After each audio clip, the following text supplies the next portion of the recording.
Muhammad sallallahu alaihi wasallam. Bismillahirrahmanirrahim. Assalamualaikum warahmatullahi wabarakatuh. Waalaikumsalam.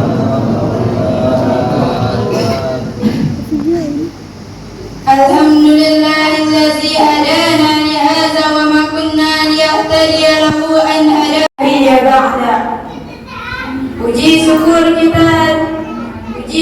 kita panjatkan kehadirat Allah Subhanahu wa ta'ala, yang mana atas berkat Allah lah kita masih bisa berkumpul di tempat yang sama-sama kita cintai ini. Dengan sekurang-kurangnya mengucapkan alhamdulillahirabbil alamin. Karena jika tidak diberi kesehatan, tidak diberi kesempatan, jangankan melangkahkan kaki, mengayunkan tangan, mengedipkan mata yang kita anggap ringan ini saja kita tidak akan mampu. Selanjutnya, salawat bersempurkan salam tak lupa kita hadiahkan kepada junjungan ahlam, pahlawan yang tak pernah memakan bakwan, proklamator yang tak pernah memakai motor, intan permata kota Mekah, wahati Siti Aminah, kekasih Allah Subhanahu wa ta'ala.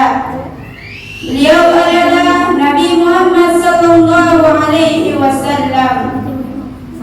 Dengan melafazkan Allahumma salli ala sayyidina Muhammad wa ala ali sayyidina Muhammad, malam tidak akan indah tanpa adanya bintang, lautan tidak akan indah tanpa adanya gelombang, begitupun salawat tidak akan indah tanpa adanya salam. Maka kita sempurnakan dengan salam. Assalamu alayka ya Rasulullah, assalamu alayka ya Habibullah. Yang terhormat Imam Masjid Nurul Huda, yang saya hormati para jamaah salat tarawih pada malam hari ini. Hadirin rahimakumullah, sebagai manusia yang sudah bertahun-tahun hidup di atas permukaan bumi ini, pastilah kita sudah mengenal mana itu haram, mana itu halal, mana itu wajib, dan mana itu sunnah. Maka dari itu berdirinya saya di sini untuk menyampaikan satu dua patah kata yang akan saya ubah menjadi berpatah-patah kata mengenai beberapa hal tentang puasa. Hadirin rahimakumullah, puasa artinya menahan.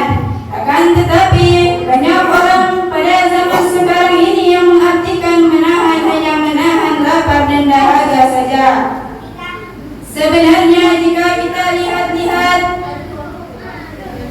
puasa kebanyakan orang pada zaman ini hanyalah puasa yang sia-sia. Mengapa puasa mereka sia-sia? Katanya mereka berpuasa, akan tetapi telinganya masih saja membuat dosa, mendengarkan segala ocehan-ocehan orang yang tidak bermutu. Katanya ia berpuasa, akan tetapi lidahnya yang tak bertulang masih saja membicarakan kekurangan orang, seakan-akan dirinya tidak memiliki kesalahan. Katanya ia berpuasa, akan tetapi tangan, kaki, serta hatinya masih saja melanggar aturan-aturan Allah. Bagaimana dengan puasa orang yang seperti itu? Puasa orang yang seperti itu hanyalah sia-sia, karena ia hanya menahan sakit di perutnya karena lapar, ia hanya menahan sakit di tenggorokannya karena haus. Bahkan Imam Al-Ghazali sering menyebutkan bahwa banyak orang zaman sekarang ini yang berpuasa hanya sia-sia karena hanya menahan lapar dan dahaga saja. Hadirin rahimakumullah, dalam firman Allah juga sudah menjelaskan, Bismillahirrahmanirrahim, ya ayyuhallazina amanu kutiba alaikumusiyam kama kutiba alal ladzina min qablikum la'allakum tattaqun, yang artinya, wahai orang-orang yang beriman,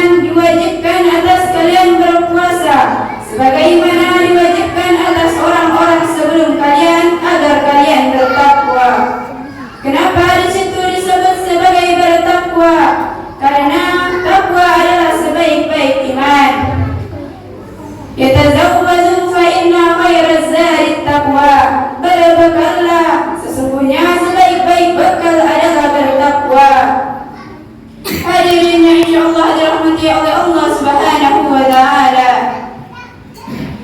Takwa akan membawa kita kepada surganya Allah. Takwa akan membawa kita mendapatkan ridha Allah Subhanahu wa ta'ala. Apabila ditanya salah seorang manusia mana pilih ia hidup sengsara atau bahagia, tentulah jawabannya bahagia.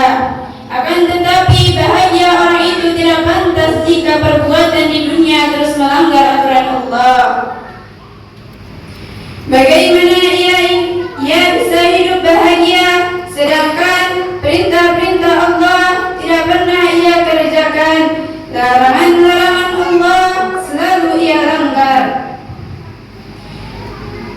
Puasa yang seharusnya bisa menambah ketakwaan, yang bisa menambah keimanan, tidak bisa berlaku untuk orang-orang yang berpuasa hanya menahan lapar dan dahaga saja. Maka dari itu saya hanya ingin berpesan kepada hadirin, terutama diri saya pribadi, untuk mengintrospeksi diri, untuk memperbaiki diri. Lihatlah apa yang salah pada diri kita. Mumpung ini bulan suci Ramadan, maka kita jadikan puasa ini sebagai momentum untuk memperbaiki diri kita. Hanya itu yang bisa saya sampaikan. Kurang lebih saya mohon maaf. Unzur ma qala wa la tanzur man qala. Lihatlah apa yang disampaikan, jangan lihat siapa yang menyampaikan. Wabillahi taufiq wal hidayah. Wassalamualaikum warahmatullahi wabarakatuh.